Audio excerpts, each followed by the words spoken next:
Makanya Imam Al-Ghazali mengatakan ada 3.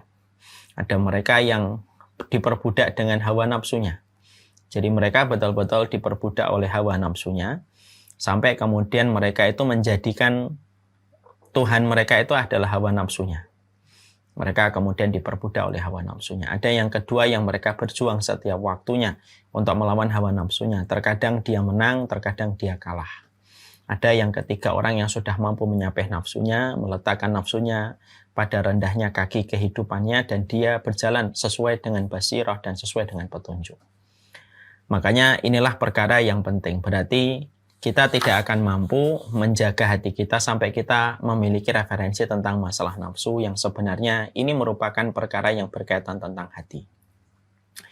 Maka setelah kita memahami bahwasanya nafsu adalah yang membuat kita makan, yang membuat kita punya keinginan, panjang angan-angan, dan lain sebagainya, berarti nafsu itu merupakan sesuatu yang tidak bisa dibunuh. Nafsu itu tidak bisa dibunuh. Karena nafsu itu pada dasarnya memang lengket pada setiap ruh kehidupan manusia. Makanya Allah tidak pernah menyebutkan di dalam Al-Quran itu, Allah menyebutkan supaya kita membunuh nafsu. Yang ada di dalam Al-Quran itu adalah orang yang menahan nafsu. Ya. Jadi sesungguhnya nafsu itu tidak bisa dibunuh. Kapan nafsu itu akan hilang, Ustaz? Nafsu itu akan hilang tepat ketika seseorang meninggal dunia. Disitulah nafsu itu akan hilang, mati dia. Bersama dengan ruh yang telah dicabut dari jasad. Kalau ruh telah dicabut dari jasad, maka tidak ada nafsu. Makanya ketika orang meninggal dunia di alam barzah, tidak lagi dia punya angan-angan. Dia tidak lagi punya keinginan-keinginan sebagaimana keinginan di dunia. Dia tidak lagi memperhatikan baju.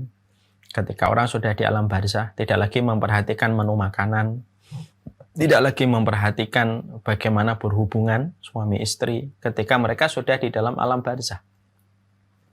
Kemana semua perginya keinginan-keinginan itu? Perginya semua keinginan itu adalah dengan perginya nafsu ketika dia telah mati. Berarti ketika seseorang itu hidup, pada dasarnya nafsu itu tidak bisa dibunuh karena dia tetap menyertai. Orang kalau membunuh nafsu ya berarti dia tidak makan, dia tidak minum, dia tidak melakukan keinginan apapun, dan itu mustahil bagi manusia. Memang Allah ciptakan nafsu menjadi ujian bagi manusia. Ya. Jadi Allah menciptakan nafsu, lalu Allah tempelkan nafsu pada setiap ruh, pada kehidupan manusia untuk menjadi ujian. Ya. Untuk menjadi ujian. Supaya manusia akan ketahuan siapa yang mengikuti nafsunya dan siapa yang mengikuti petunjuk Allah, supaya dia mendapatkan balasan yang terbaik di sisi Allah ketika dia mampu mengalahkan ujian yang Allah ciptakan dalam kehidupan dia.